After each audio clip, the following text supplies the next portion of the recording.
이 1년 전에 있었던 그 끔찍한 잔혹한 사건에 대한 이 판결이 나왔는데요. 관련해서 김기혁 아나운서가 설명을 해드리겠습니다.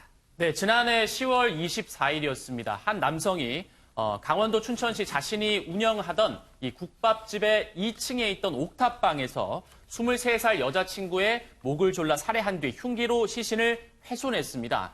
당시 이 남성의 일방적인 요구로 두 사람은 결혼을 준비하고 있었는데요.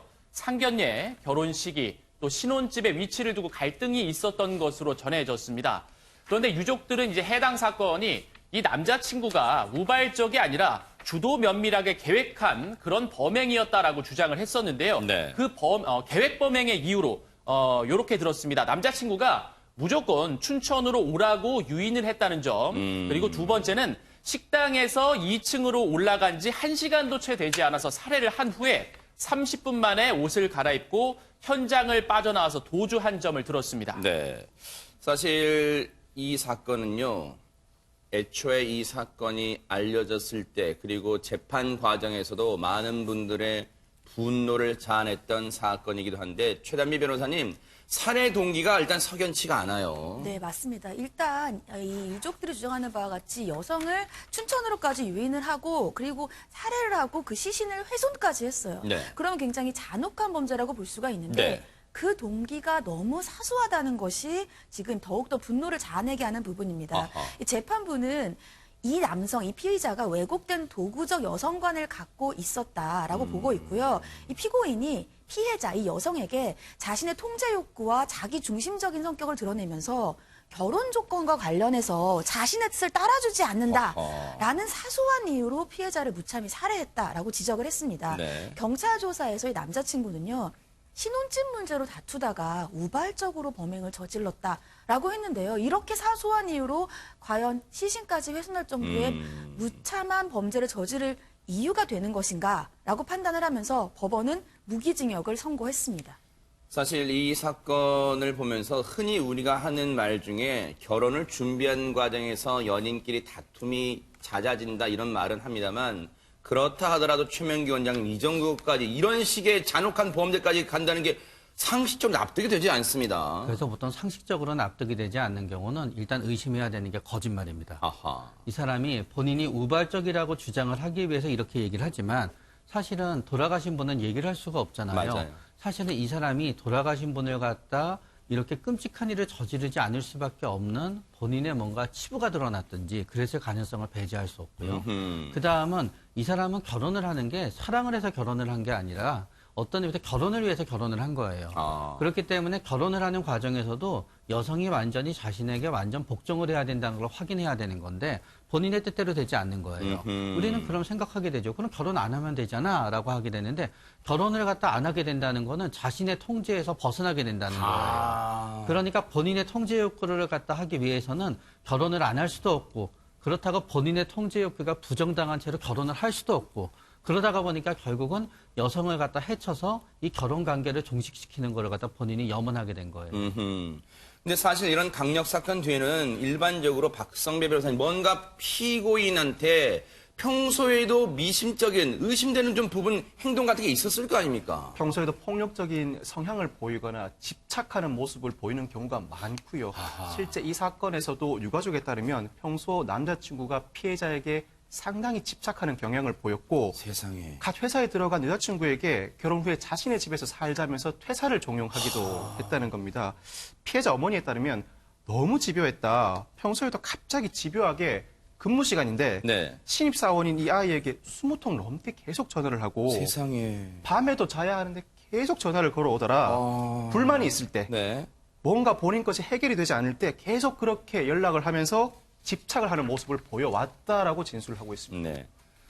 그런데 앞서 여러분들께서 말씀하신 도중에 저희가 잠깐 사진으로 보여드렸던 게 있습니다. 이게 이 끔찍한 일이 일어나기 전에 두 사람의 다정했던 모습. 그런데요, 저 부채, 손부채에 쓰인 글자를 볼까요? 우리 죽기 전까지 초심 변치 말자. 이 사건을 접하고 나니까 최명기 원장님 저 글이 더 오싹하게 다가옵니다. 그럼요. 저 글을 바꿔 말하게 되면은 초심이 변하면 우린 죽어야 된다는 뜻이 되는 거예요. 그렇기 때문에 본인의 입장에서는 본인의 처음에 허용적이고 좋은 모습에 본인의 어떤 그런 감성적인 부분은 다 바뀌었어요. 그러니까 본인의 어떤 초심에 해당되는 감성은 바뀌었으나 내가 어떻게 바뀌어도 상대방은 처음처럼 나를 지지해주고 좋아해줘야 된다는 게 저 사람의 초심인 거예요. 네. 그러니까 너의 초심이 바뀌었으니까 우리는 죽음으로 끝내겠다는 거를 갖다 본인의 입장에서는 진짜 극악무도한 범행으로 실행을 한 거예요. 네.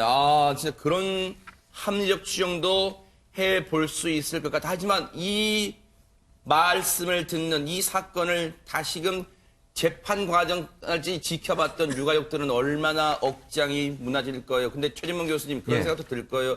왜 진작에 내 사랑하는 딸을 그 악마 같은 사람한테서 떼어내지 못했을까 그런 생각도 할 것 같습니다. 그러니까요. 사실 이제 아까 CG도 나왔습니다만 만난 지 서너 번 만에 결혼을 결심했다는 거 아니겠습니까? 네. 그거는 제가 볼 때 이 남자가 아주 집착형인 것 같아요. 이 여성에 대해서 뭐 그때는 뭐 좋게 했겠죠. 어쨌든 마음을 그러니까 한심히 감언이설로. 그렇죠. 네. 그러다가 결국 이제 본색을 드러낸 건데 네.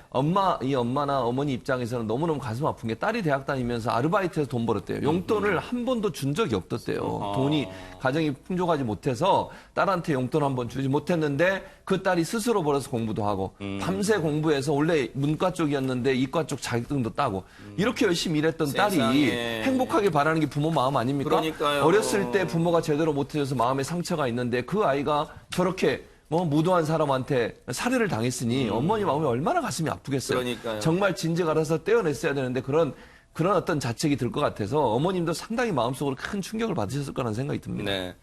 사실 저희가 추정이지만 최단비 변호사님 이 피해 여성은 이 끔찍한 변을 당하는 동안 사실 부모님한테 속 시원히 남자친구가 이런 사람이야, 이런 포악한 성격 가졌어, 이걸 말 못할 수도 있을 거란 생각도 해봅니다. 그렇죠. 일단 처음에는 본인 스스로를 탓했을 수도 있어요. 왜냐하면 내가 사랑하던 남자인데 어떻게 이렇게 바뀌었을까? 그리고 이렇게 장기간 동안 본인을 괴롭힐 수가 있을까라는 많은 스스로의 고통을 받았을 겁니다. 그리고 말씀하신 것처럼 우리 부모님께는 말하지 못하고 주변 사람들에게도 말하지 못하고 결국은 그래도 결혼을 결심을 했으니까 이 결혼을 잘 이어나가자라는 생각을 했을 수도 있어요. 제 추측입니다. 하지만 결국은 이렇게 끔찍한 범행의 피해자가 됐는데요.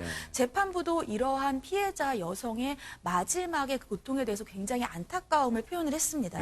이 판결문에서 피해자는 사망에 이르기까지 극한의 공포와 불안 속에서 극심한 육체적, 정신적 고통을 겪었을 것으로 보이고 그러니까요. 무엇보다도 바꿀 수 없는 고귀한 생명을 빼앗겨서 삶을 마감했다라고 하면서요. 여기에 대해서 중한형을 내려야 된다라고 했는데요. 남자친구도 1차 결심 공판에서 죽음으로도 씻을 수 없는 범죄를 저질렀다. 본인을 제발 사형에 처해달라라고 얘기를 했습니다. 또 2심 공판에서도 죄송하고 또 죄송하다라고 했는데요. 과연 이러한 말을 우리가 진심으로 믿을 수 있을지 이 부분도 좀 의문입니다. 바로 그런 점에서 재판부도 인간입니다.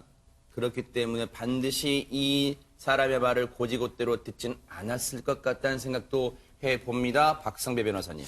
대법원이 1심, 2심에서 선고됐던 무기징역을 그대로 확정합니다. 네. 애초에 1심은 피해자가 소중하게 펼칠 수 있었던 삶과 행복을 송두리째 뺏어갔다. 범행이 극히 잔인하여 끔찍한 비극에 책임을 져야 한다는 이유로 무기징역형을 선고했고요. 네. 항소심도 수법을 납득하기 어렵고 우발적 범행이라고 볼 수도 없다. 피해자와 유족에 대한 진심 어린 참여와 반성도 의문이라는 이유로 역시 무기징역형을 선고합니다. 네. 그렇지만 애초 검찰은 사형을 구형했었습니다. 항소심까지도 무기징역형 선고에 그쳤고 이 항소심 선고 결과에 대해서 남자친구가 대법원에 상고를 합니다.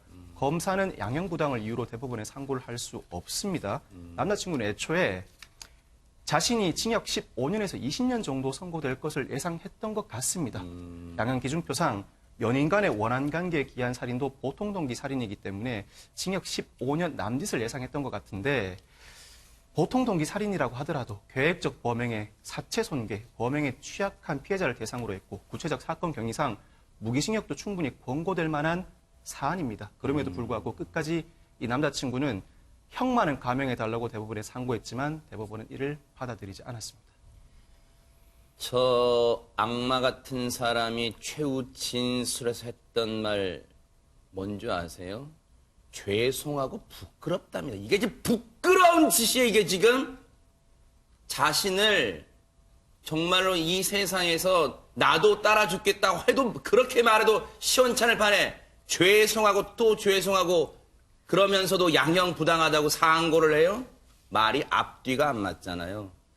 유가족 입장에서는요, 아마 천불이 날 거예요. 그리고 얼마나 그 사랑하는 자식을 잃은 그 부모는요, 자식을 가슴에 묻은 이 부모는 얼마나 억장이 무너질 거예요. 정말로 가슴 아픈 그런 잔혹한 사건이었습니다.